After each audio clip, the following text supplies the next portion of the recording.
사장님 안녕하십니까? 네, 안녕하세요.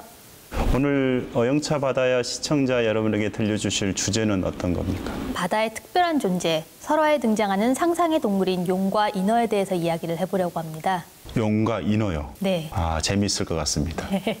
상상의 동물이 설화에 등장하는 이유가 있습니까? 바다 같은 경우는 우리가 살아가는데 뗄래야 뗄 수 없는 배경이라고 생각을 해야 할 것 같은데요. 사람들은 먹거리를 구하거나 또는 문화적 교류를 한다든지 여러 가지 이유로 바다를 이용하고 있거든요. 인간이 통제할 수 없는 거대한 자연력이다 보니까 인간이 이 기원의 대상 내지 교섭의 대상으로 바다를 지배하는 어떤 존재가 있다라고 생각을 하게 돼요. 그런데 이 바다를 지배하는 초자연적인 존재가 인간과 똑같을 수는 없으니까 동물의 모습을 아무래도 차용하게 되고 그렇다고 평범한 동물로 만들 수는 없기 때문에 좀 더 업그레이드를 시켜서 상상의 동물로 만들게 되었다고 추정이 됩니다. 그러면 용과 관련된 설화는 어떤 것들이 있습니까? 용이 등장하는 설화는 여러 종류가 있는데요. 용이 용의 모습으로 등장하는 설화도 있고 용왕의 모습으로 등장하는 설화 또는 용왕의 아들이나 딸이 등장하는 설화 같은 경우도 있어요. 용이 용의 모습으로 등장하는 설화라고 하면 황금산의 조기 이야기 같은 걸 들 수가 있는데요. 여기서는 이쪽 섬을 다스리는 수호신인 청룡과 저쪽 섬을 다스리는 수호신인 황룡이 싸움이 붙어요. 여기서 사냥꾼이 청룡을 도와주기로 되어 있었는데 이 사냥꾼이 실수를 해서 그만 청룡을 쏘아 죽이게 됩니다. 그래서 남은 황룡이 이쪽 섬에 있던 조기를 전부 다 몰고 자기 섬으로 가버렸다. 그래서 이 섬에는 더 이상 조기가 남지 않게 되었다라는 이야기예요. 여기서 보면 이 용이 그 지역을 수호하는 수호신이라는 걸 굉장히 뚜렷하게 알 수가 있죠. 그 외에도 부석사 설화 같은 것도 있는데요.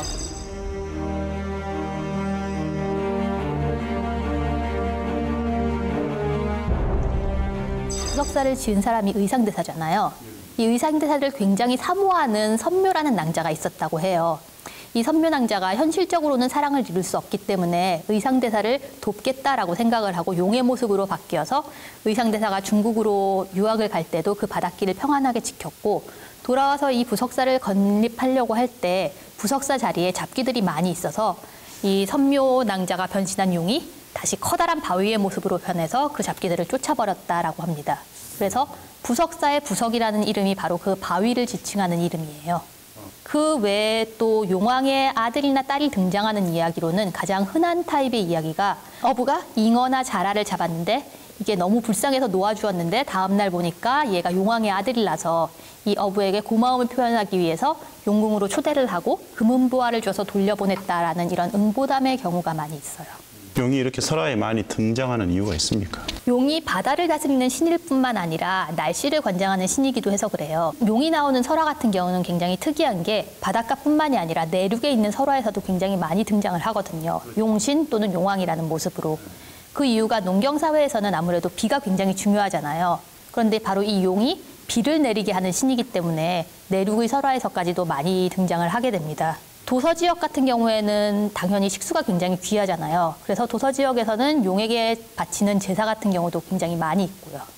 설화에서는 용이 만능의 존재, 신 이렇게 표현이 되는 겁니까? 만능의 존재이자 신이기는 한데 우리가 그리스 로마 신화의 신들이 굉장히 뛰어난 능력을 갖고 있으면서도 굉장히 좀 인간적으로 질투도 하고 실수도 하고 사람의 도움을 원하기도 하잖아요. 용신도 좀 비슷한 모습을 보이는 경향이 있어요. 기본적으로 비를 내리고 날씨를 관장하는 신이기 때문에 사람들은 항상 용신을 되게 좀 훌륭하게 여기고 늘 제사를 지내왔다고 생각하시면 될 것 같아요. 그래서 도서지역 같은 경우에는 거의 산들이 다 기우제터예요. 완도 청산도의 용진산이라든지 신안군 비금도의 성치산 이런 곳들이 전부 다 신에게, 정확히는 용신에게 기우제를 지내던 유명한 기우제터라고 할 수 있겠습니다. 용신제는 신라 초기부터 전해 내려온 국가적 제사의식이었는데요. 만선과 풍어, 그리고 비를 기원하며 바다와 육지에서 행해졌습니다. 대부분의 용신제는 사라졌지만 아직까지도 명맥을 이어나가는 곳이 있는데요. 그 주인공, 주요 무형문화재 82-2호 서해안 풍어제입니다. 뱃사람에게 바다는 삶의 터전이자 두려움의 대상입니다.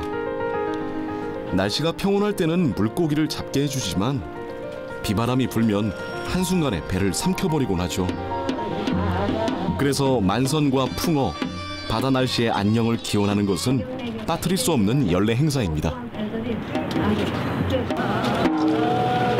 주님이나 어민들이 힘일치 말고 용기 내서 벌이를 아주 잘하고 고기를 많이 잡을 거다.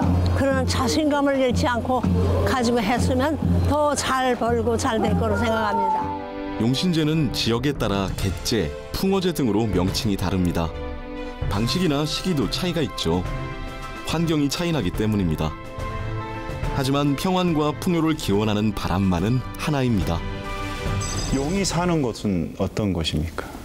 용왕이나 용신으로서 용이 사는 곳은 이제 바닷속에서 용궁인데요. 용궁이요. 네, 이 용궁은 인간이 상상할 수 없는 굉장히 화려하고 신비로운 곳으로 묘사가 돼요. 삼국유사에서 수로부인 이야기가 있는데 이 수로부인이 해룡에 납치됐다가 돌아오는 일화가 있어요. 여기서 수로부인이 바닷속에 갔더니 바닷속 한가운데에 칠보로 된 화려한 궁전이 있었다라고 이야기를 한다 그래요. 그 외에도 조금 전에 얘기했던 것처럼 어부가 용궁에 초대되어 갔다가 금은보화를 갖고 돌아오는 이런 이야기가 많이 있는데 여기서도 항상 용궁을 묘사할 때는 뭐 산호기둥에 황금 대들보, 추녀에는 호박이 주렁주렁 열려 있고 또 진주로 벽이 되어 있는 등 인간 세계에서는 보지 못한 그런 아름다운 것들로 꾸며져 있었다라고 이야기를 해요. 그리고 이 어부가 이제 보상을 받기 위해서 용궁의 보물창고에 가게 되면 그 보물창고 안에는 정말 듣도 보도 못한 여러 가지 보물들, 금으로 된 왕관, 뭐 금강석으로 된 화로, 옷가마, 뭐 산호초, 말 이런 것들이 즐비했다라고 이야기를 합니다. 이렇게 용궁에만 용이 산 건 아니었죠? 그렇죠. 용궁에 반대되는 개념으로서는 마을에 연못 또는 늪 같은 데에 용이 살고 있었다라는 이야기가 있어요. 이런 연못이나 늪에 사는 용은 용이라기보다는 이무기, 뱀 이런 모습으로 많이 표현이 돼요. 정확하게 말하자면 이런 못에 살고 있는 용이나 이무기는 아직 승천을 하기 전의 존재인 거죠. 그래서 이 못에 있다가 승천을 하게 되는 이야기가 많고요.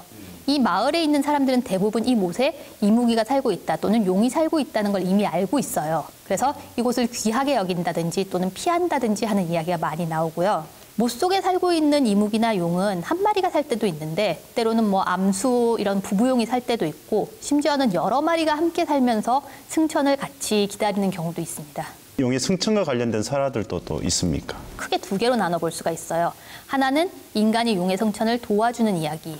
그리고 또 하나는 인간이 용의 승천을 방해해서 결국에 벌을 받는 이야기예요. 첫 번째 이야기의 사례라면은 충주 용탄 마을의 이야기가 있는데요. 여기에는 이제 마을 뒤쪽에 있는 늪에 이무기가 살고 있었어요. 어느 날 촌장의 꿈에 백발 노인이 나타나서 이 이무기가 곧 승천을 할 건데 승천할 때 사람들이 보면 안 된다. 그러니까 승천하는 날에 아무도 집 밖으로 나오지 못하게 해라. 이무기가 무사히 승천을 하면 마을에 복이 올 것이다 라고 이야기를 해요. 그래서 촌장이 마을 사람들에게 미리 다 경고를 하고 며칠 후에 정말로 안개가 자욱하게 낀 날 모든 사람들이 집에 들어가서 나오지 않아요. 그리고 집 밖에서는 천둥번개가 치고 소나기가 지나가고 이렇게 용이 승천하는 분위기가 나고 조금 있다가 다시 날씨가 맑아져요. 그리고 그날 밤 꿈에 다시 백발 노인이 나타나서 이무기가 무사히 승천을 했다, 고맙다라고 이야기를 하고 그 뒤부터 마을은 훨씬 더 발전을 해서 지금처럼 번창한 모습이 되었다라고 전해집니다. 반대 사례로는 똑같이 경고를 받았는데 그 경고를 듣지 않고 승천하는 모습을 보러 가는 케이스가 있어요. 전라남도 담양군의 용소 같은 경우에는 새로운 관찰사가 꿈에 그렇게 노인이 나타나서 경고를 했지만 그 경고를 듣지 않고 승천하는 용을 보러 가요. 그래서 용은 승천하다가 중간에 떨어져서 죽게 되고 이 관찰사 역시 떨어진 용의 독에 중독돼서 죽고 맙니다. 이런 식으로 용의 승천을 도와주면 복을 받고 용이 승천하지 못하게 실수를 저지르면 그 사람들도 벌을 받는다는 종류의 이야기가 많이 있어요.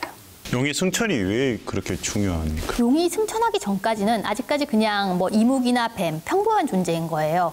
용이 승천을 해야만 용신이 되고 날씨를 관장하는 신이 되기 때문에 그래야만 우리 마을에 복을 내릴 수 있기 때문에 용이 승천하는 것은 굉장히 중요한 문제라고 볼 수 있어요. 용이 승천하는 건 대체로 이제 날이 흐리고 바람 불고 뭐 천둥번개가 치고 이런 날이라고 묘사가 되는데 아마도 먹구름이 지나가는 모습을 보고 우리 조상들이 아, 저게 용이 지나가는 거다라고 생각을 해서 그렇게 정했던 것 같습니다. 그 외에도 바다나 못에서 이렇게 물기둥이 올라가는 현상을 우리가 용오름이라고 하잖아요. 이것도 역시 이제 용이 승천을 하는 모습이다라고 생각을 해서 붙은 이름이고요. 이런 이야기는 지명으로 남아있는 경우가 많은데요.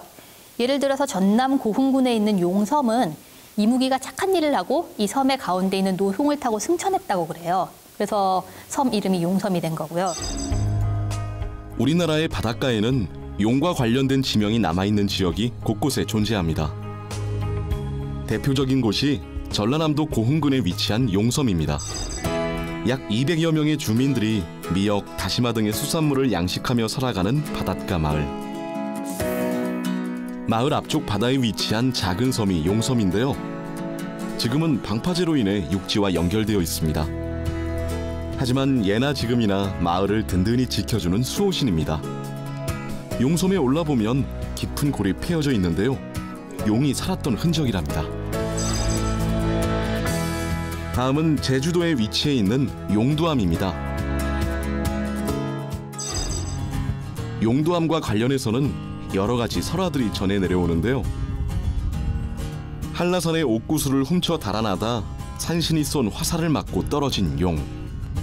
이 용이 억울하여 차마 죽지 못하고 포효하다 그대로 굳어 용두암이 됐다는 설화가 대표적입니다. 마지막은 경주의 문무대왕릉입니다. 신라의 제30대 임금 문무왕. 죽은 후 이곳에 화장해서 뿌려달라는 유언을 남겼는데요. 문무왕이 용이 되어 바다의 왜구들을 막았다는 설화가 전해 내려오고 있습니다.